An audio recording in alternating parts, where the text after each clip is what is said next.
Hey YouTube, been doing some practice welding. The big thing that I was trying to accomplish here today is to jump the gap between two separate pieces on a butt weld. Because I was having trouble with that before. I was blowing through the edges. So keeping in mind Anthony's tip about heat sink, I started off on the thick side, well the bigger side, capable of taking more heat.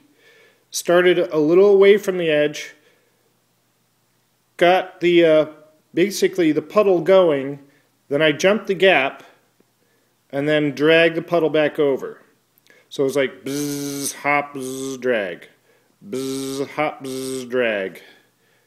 And, you know, a little longer than that, but I didn't blow through once, and I got every puddle to drag over.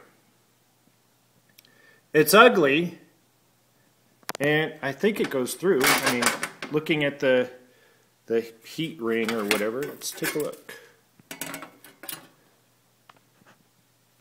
So, yeah, let's see. So these are just fucking around, but looks like I could probably even put heat on a little more. Yeah, that's not all the way through. That's not good. So I could be a bit more brave about the heat. So that's going to be like another half second or something or less. It's all finesse.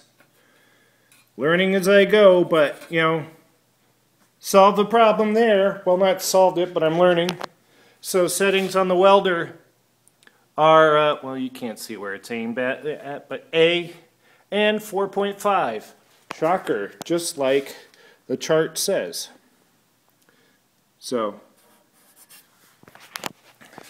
figured working with the chart, you know, the experts that make the welder, they should know what they're talking about, so I'll stick with their settings and get my sorry ass up to their speed. So, more practice, and yeah, got a few more things to learn yet before I do that. So I've been doing more edge work, working on really thin stuff, and trying to tack it down without blowing through the edges. This was just a whole bunch of trying to span a gap. So I did burn through a little bit on the edge, but this is also the thinner stuff. Quite a bit thinner than that stuff.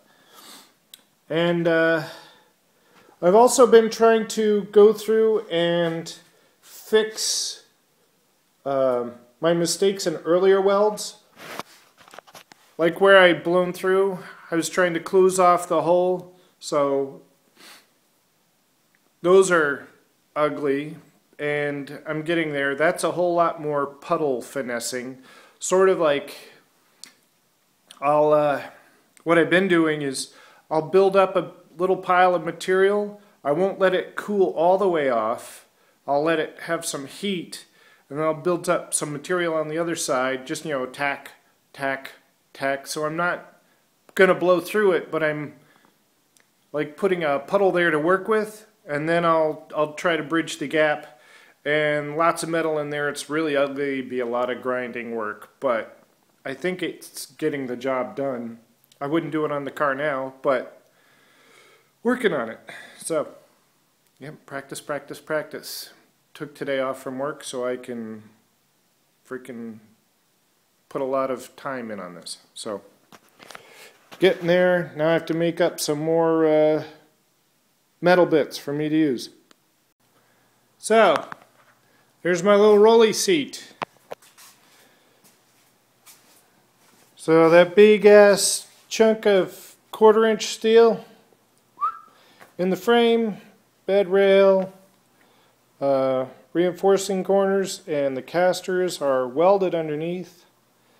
And I can do a bit more welding, just taking a break, put it all together, and it works, you know. So yes, not only does that spin and drop down, but, you know, it's good. And it's flat. It doesn't go woulda woulda or, you know, clunk clunk. Yay! And so that's Flux Core. So I turned everything, got everything configured for Flux Core after playing with my my smaller welding, thinner welding, and yeah. So this is a Fresnel lens that I found. Somebody was throwing out their projection screen TV, so I took it. So this, in the sunlight, awfully powerful and dangerous. So I got to make a frame to make it easier to manipulate. But yeah, I think it might be possible to melt thinner metal or like aluminum with that thing. But I have to be very, very careful with that. These are dangerous. Like when I was carrying it from the car to the shop, I kept it parallel to the sun so the sun wouldn't shine through it. But anyway, maybe I'll show other videos with that, playing with that thing, because sun's an awesome thing. So, that's it.